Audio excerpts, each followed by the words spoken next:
নমস্কার। পুরীর জগন্নাথ মন্দির আর তার চারপাশের কিছু আশ্চর্য রহস্য নিয়ে আজ আমরা কথা বলবো। আমাদের কাছে একটা লেখা আছে, শিরোনাম পুরীর জগন্নাথ মন্দিরের অলৌকিক রহস্য। আমরা ওই লেখাটার কিছু ব্যাপার নিয়ে একটু গভীরে যাব। হ্যাঁ, লেখাটা বেশ কিছু ইন্টারেস্টিং পয়েন্ট তুলেছে। এখানকার কিছু ঘটনা এতটাই অদ্ভুত যে ঠিক ব্যাখ্যা করা যায় না। আমাদের লক্ষ্য হলো লেখাটার ভিত্তিতে এই ঘটনাগুলো একটু খতিয়ে দেখা।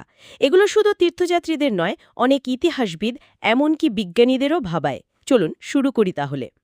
প্রথম যে বিষয়টা লেখাতে আছে সেটা হলো মন্দিরের ভেতরের শব্দ। হ্যাঁ, মানে খুবই অদ্ভুত ব্যাপার। লেখাটা বলছে মন্দিরটা তো একদম সমুদ্রের ধারে, ঠিক। কিন্তু সিংহদ্বার মানে মেইন গেট দিয়ে ভেতরে ঢুকলেই নাকি সমুদ্রের গর্জন একদম শোনা যায় না। অথচ বাইরে এক পা দিলেই আবার সেই আওয়াজ।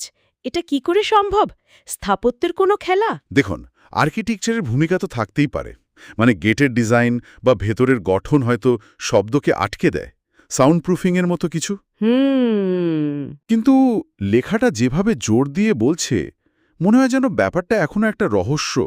মানে সায়েন্টিফিক ব্যাখ্যা হয়তো পুরোপুরি পাওয়া যায়নি বা যথেষ্ট মনে হচ্ছে না। আচ্ছা, বেশ। শব্দের ব্যাপারটা না হয় একরকম, কিন্তু এরপর আসছে পতাকার বিষয়টা। মন্দিরের চূড়ার পতাকা। ওহ হ্যাঁ, এটাও খুব অবাক করার মতো। লেখাটা বলছে ওটা নাকি সবসময় হাওয়ার উল্টো দিকে ওড়ে। ঠিক তাই। এটা তো ফিজিক্সের সাধারণ নিয়মকে একদম অস্বীকার করছে। মানে হাওয়া যেদিকে বইছে, পতাকা উড়ছে তার উল্টো দিকে সব সময়। লেখাটা অন্তত তাই দাবি করছে। আর এটাও ভাবুন, রোজ প্রায় ৪৫ তলা সমান উঁচুতে উঠে কেউই পতাকাটা বদলায়। এটাও তো একটা কঠিন কাজ। এই উল্টো দিকে ওড়ার ব্যাপারটা, এটা কি ওই চূড়ার বিশেষ আকৃতির জন্য হতে পারে? মানে বাতাসের গতিপথ হয়তো ওখানে একটু অন্যরকম হয়ে যায়। হ্যাঁ, এরকম অ্যারোডাইনামিক এফেক্ট হতেই পারে। মানে কোনো উঁচু কাঠামোর চারপাশে বাতাসের প্রবাহ খুব জটিল হতে পারে। কিন্তু লেখাটা এটাকে সেভাবে ব্যাখ্যা করছে না। এটাকে একটা রহস্য বা অলৌকিক ব্যাপার হিসেবেই দেখানো হচ্ছে, যেন প্রচলিত বিজ্ঞান এখানে হার মেনে যাচ্ছে। বুঝলাম। আচ্ছা, এরপর হলো সুদর্শন চক্র। মন্দিরের চূড়াতেই আছে। হ্যাঁ, চক্রটা লেখাটা বলছে পুরীর যে কোনো জায়গা থেকে, যে কোনো অ্যাঙ্গেল থেকে দেখলেই নাকি মনে হয় চক্রটা সোজা আপনার দিকে তাকিয়ে আছে। এটা মানে সম্ভবত এক ধরনের অপটিক্যাল ইলিউশন বা দৃষ্টিভ্রম। Visual illusion. হ্যাঁ, আমাদের চোখ আর ব্রেন যেভাবে দূরত্ব বা অ্যাঙ্গেল বোঝে তার উপর নির্ভর করে এরকম মনে হতে পারে। হয়তো চক্রটার ডিজাইন বা বসানোর কৌশলটাই এমন। কিন্তু সাধারণত এই ধরনের ইলিউশনের একটা জ্যামিতিক বা সায়েন্টিফিক ব্যাখ্যা থাকে। এখানে কি ব্যাপারটা ততটাই সিম্পল? হয়তো না।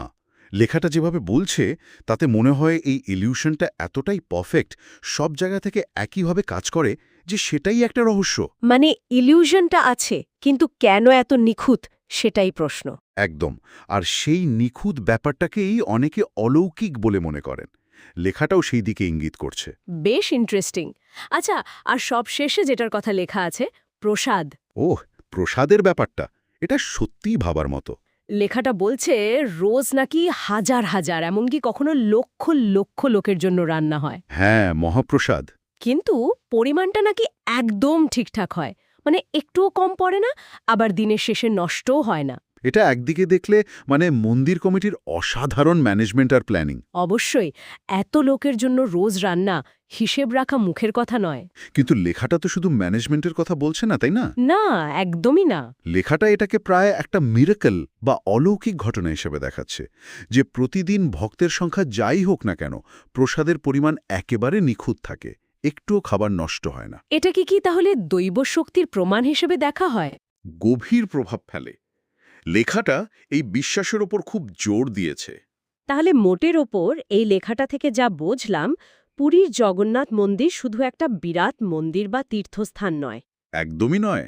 এটা এমন একটা জায়গা যাকে ঘিরে অনেক প্রশ্ন, অনেক রহস্য, অনেকগুলো আপাতদৃষ্টিতে অবিশ্বাস্য ঘটনা। ঠিক।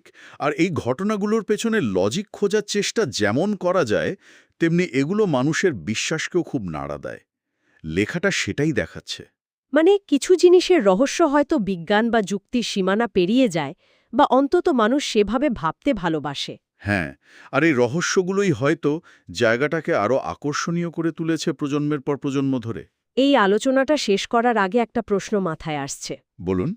একটা জায়গার স্থাপত্য, তার ইতিহাস, তার সঙ্গে জড়িয়ে থাকা এই আশ্চর্য গল্প বা বিশ্বাস, এই সব মিলিয়ে কিভাবে এমন একটা চুম্বকের মতো আকর্ষণ তৈরি হয় যা আজও লক্ষ লক্ষ মানুষকে সেখানে টেনে নিয়ে যায়? এটা সত্যিই ভাবার বিষয়। হয়তো এর উত্তরটা শুধু ফ্যাক্টস বা তথ্যের মধ্যে নেই, মানুষের বিশ্বাস, কল্পনা আর এই রহস্যময়তার প্রতি যে টান, সেটার মধ্যেও লুকিয়ে আছে। হয়তো তাই। ধন্যবাদ আপনাকে এই আলোচনায় যোগ দেওয়ার জন্য। ধন্যবাদ।